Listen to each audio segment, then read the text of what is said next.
Hi folks, Serenity here, and today I'm coming to you with an edit on a video that I did a while back. It is 12 steps to creating the life that you desire today. Number one on my list, of course, is faith. Faith, having an unshakable, unwavering belief in God, in His mercy, in His strength, in His order, in His grace, in His power, in His omniscience, in His omnipotence, in His favor, in His might, the Almighty God. Having faith, knowing that He's promised to us everything that is His. So this means that whatever it is that we desire, we deserve it. It's ours already. Faith. Not losing sight of this belief. Number two, being in good spirits. Good spirits. This is just kind of being in a good mood, having a positive mental attitude. Good spirits come in many different ways. Sometimes, we have to struggle to kind of bring ourselves to a state of elevated moods. And there's a lot of simple things that we can do to elevate our moods. Through, let's just say, prayer. Prayer definitely is number one on my list. Prayer, through proper breathing, through proper nutrition, exercise, actually meditating, actually going out into nature and really becoming aware and recognizing all of the goodness that's been created for our benefit. Keeping this positive mental attitude is really important. And like I said, there are a lot of things that we can do to raise our spirits when we're down. Listening to music, good wholesome music, not the trash that we hear most of the time that the really young rap artists come out with and stuff. Of course, they're super genius, but in terms of bringing you that positive affirmation or making you more conscious, it just does nothing for you. So good wholesome music is really important.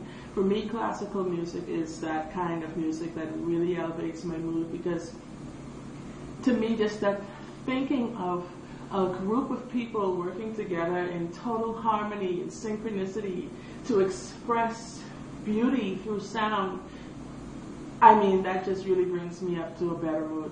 Of course, making love, cooking, sometimes reading a good book, poetry, sometimes just getting together with your kids or your grandkids or, friends that you love, care about. So all kinds of ways that we can find to elevate our mood. Forgiveness, laughing more, a good sitting down for a good sitcom, a good comedy show. So all kinds of ways. So you know what works best for you. So I suggest that you try to think about the things that made you feel the best and go back to those things when you're down. Thirdly, good thoughts. Thinking good thoughts. Our thoughts create our moods, and it is impossible to have negative thoughts and be in a good mood. Therefore, it is imperative to have good thoughts, and your mood naturally will follow in suit. You got to really see the glass as half full instead of half empty. This is the key to maintaining a positive mental attitude. It's not going to always be the same. We're human beings. It's going to fluctuate from time to time, but it's up to us to be conscious, become aware of when we're down, and to bring ourselves back up to that higher energy level, that higher spiritual level. And on the next note is awareness. Awareness. Becoming aware of all of the universe working together in harmony, in perfect intelligence and harmony. And what role we as human beings or spiritual beings in this human body play in the advancement of this universe, of life. Super important step. The next thing that I have is visualization. Being able to see what it is that we want, that we desire, that we want to be, do, or have, being able to see that clearly, those things in our mind clearly, as though they are here already, as though they are not some distant goal that we must fight and struggle to achieve, that it's going to be so difficult to reach. No, we must actually see them in all or any areas of our lives that we want to see improvement in. See our goals, see our vision clearly, as though it is a part of our lives right now, at this very moment. And it's nothing really stressful about this. You can have fun with it. That's the whole point, is to make it a light-hearted activity. Start a vision board. I mean, I have, and like I said in the last video I did about the vision board, that really just uplifts my mood. Just focusing on my vision board, on my visions actually. When you lie down at night, when you wake up in the morning, you see the things that you would like to come to pass as though they're here already. Visualization. The next step, affirmation. Affirmation, affirming and reaffirming to yourself the things that you would like to see take place in your life. Speaking positively over your life. The power of life and death do indeed lie in the tongue. And so we must speak positively over ourselves, over our endeavors, over our wishes and dreams and desires. Other people out there are going to do the opposite. And it's not to say we're focusing on the negative, but this is life, and we know that the majority of society is rather disconnected. And so if they're speaking negatively about you, then don't you think it should be up to you to speak positively about yourself, at least? Who else can you expect to do it if you're not speaking it over yourself? So don't say I can't. Don't say I won't. Don't say, oh, I won't be able to, or it's so difficult, or I'm not sure. Instead, replace those limiting words with I can, with I will, with through the help of God, I know I can. He strengthens me, therefore I am strong. I am able. I know that I am blessed. I deserve the best in life. Speak positive things over your life, and you will see them begin to unfold. Make this a part of your everyday living. Retrain yourself to do this, and be aware, like I said earlier, of when you're doing the opposite, and kind of making a conscious effort to change it for the better. Next step, number 7, gratitude. Gratitude, the law of gratitude. Thanksgiving really aligns us with the energy of the universe, aligns us, connects us with the mind of God, really and truly.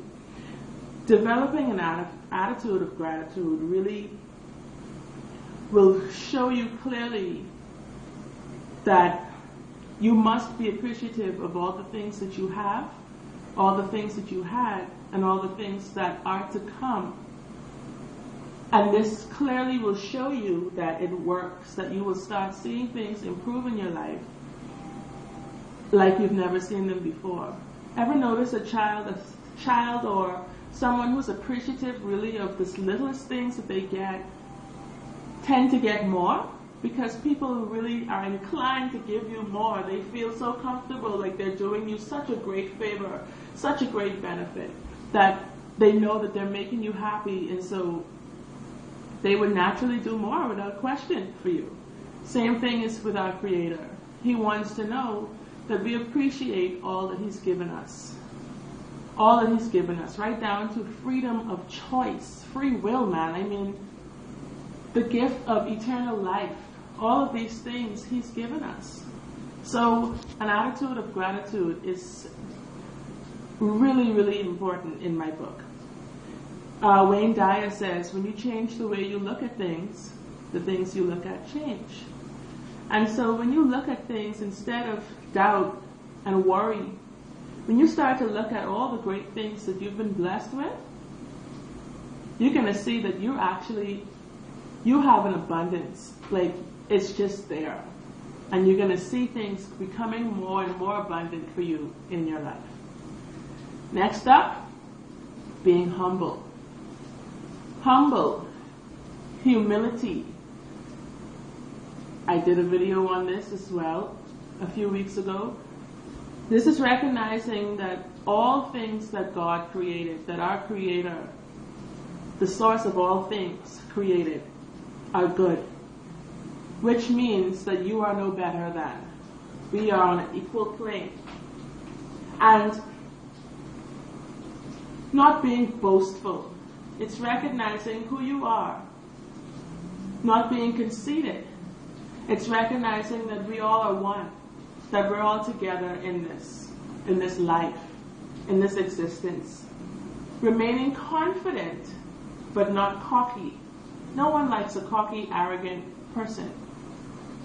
This kind of disconnects you from that link that we're trying to connect with consciousness. It's not about just you. It's about the unity. It's about the role that you play in connection to everything else. Humility. Next up, impacting those around you. It's positively impacting those around you, rather. Making others that you encounter feel as though you're genuine, as though you are sincere, as though you are honest, as though you truly care about this human experience, about the role we all play on Earth and within the universe. It's actually smiling more. It's actually caring more. It's actually asking questions. It's about complimenting others. It's about putting yourself a little, let's just say, putting yourself on an equal level as others and not thinking so highly of ourselves. It's giving advice when it's asked. Someone presents you with a problem. It's not giving unwanted advice. Let's say someone does present you with a problem. You try to help, truly try to understand the situation, or try to relate a similar situation that you're facing or that you have faced in the past, impacting those around you in a positive manner. Next one, going the extra mile.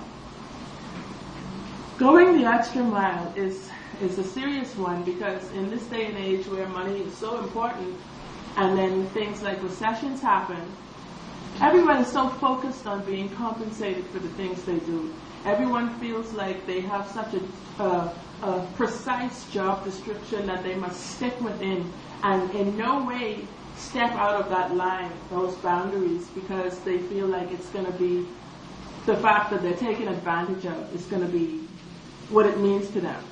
Going the extra mile is really going to put you ahead of the pack.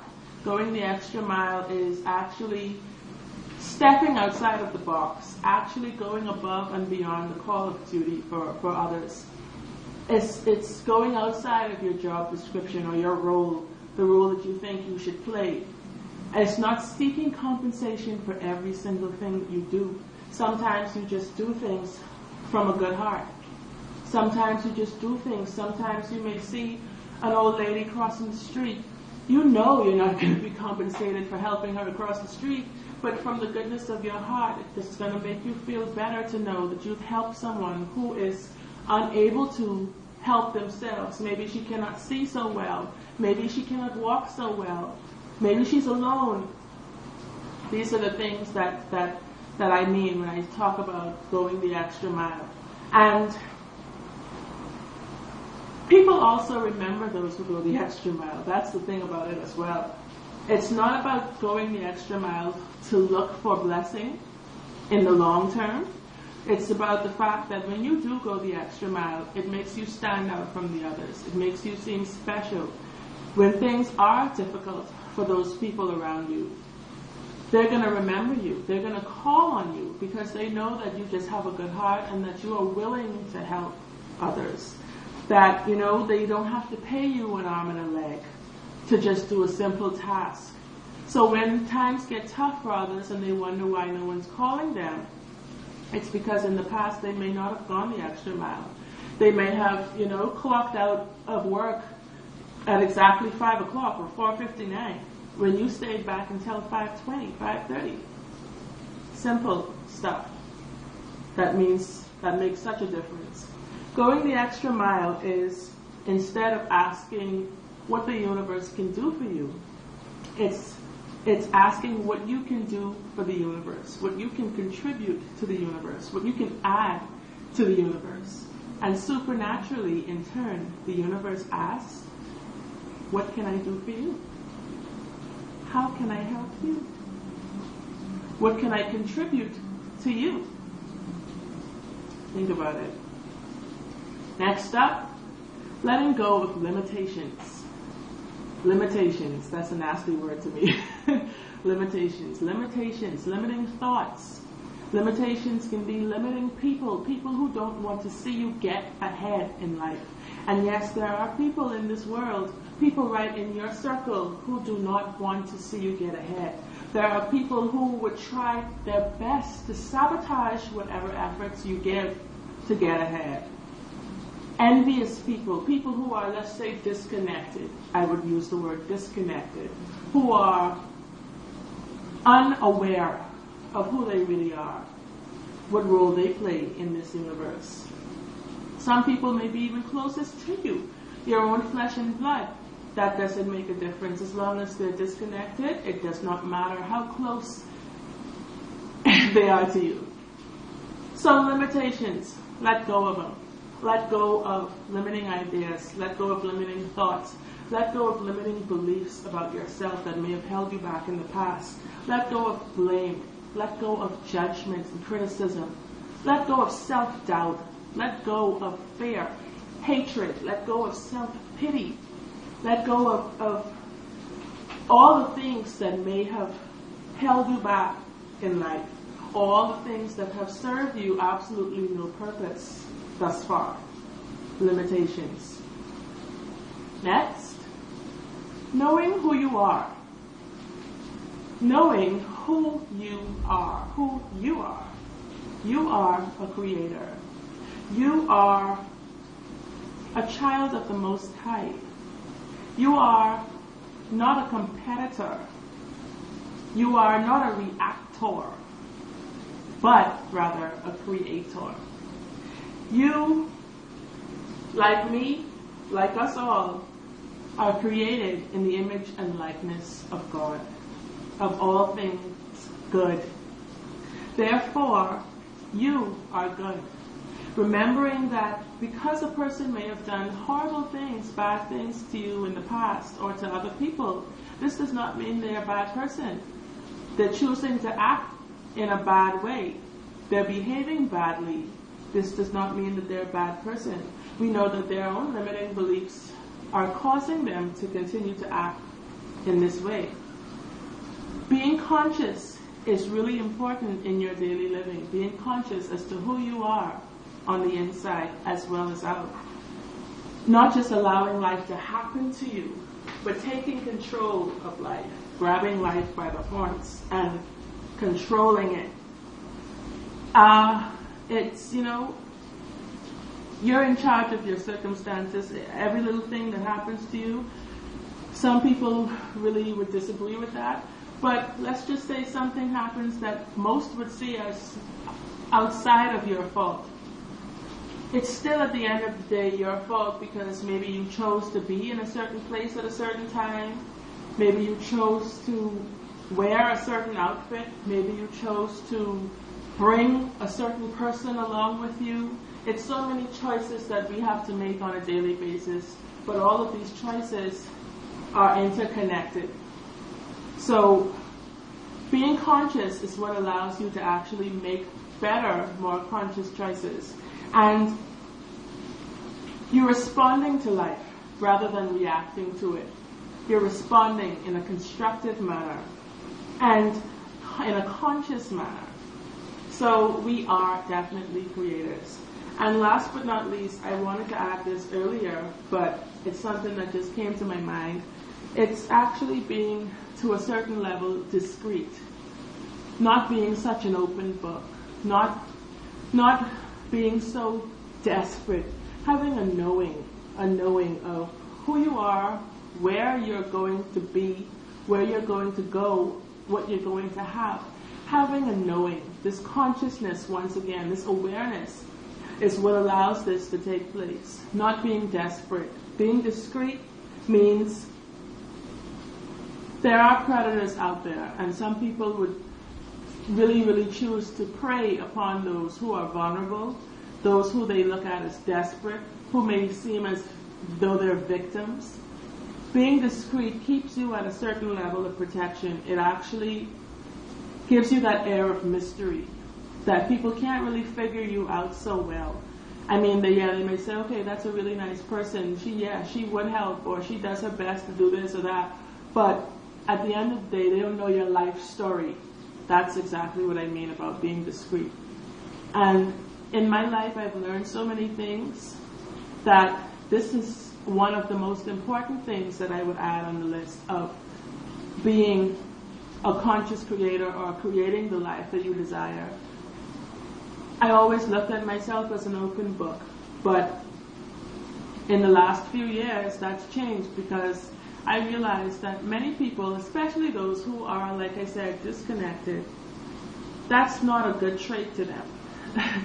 To them, that's vulnerability. To them, that you're giving them something to go off of, something to actually attack you on. And it's sad, but it's the way things are at the moment. And I hope more and more people choose to be more conscious, more aware, more enlightened on this path, on this actual field of attracting and manifesting and conscious creation. Because the way things are going, it's really sad to see that the kids of the future are going to have to grow up in this time, and it's made, who knows, maybe, God forbid, we don't want it to be worse. But yeah, these are the things that we have to think about right now. And so this is why I so love things like YouTube, so love the internet. I'm so grateful for actually being able to have a voice, to share my opinions, to share the things that I learned with the world. So I hope you really implement a few of these things in your daily lives if you haven't done so already. If not all of the things, because these are the things that I do on a daily basis. And I think more of us should. You really can't, it can't hurt, right? So until I come back with another great video, thanks for watching. You can like it, you can click a comment in there, just, give me your feedback. So peace and love, happy manifesting, happy creating. Until next time, bye.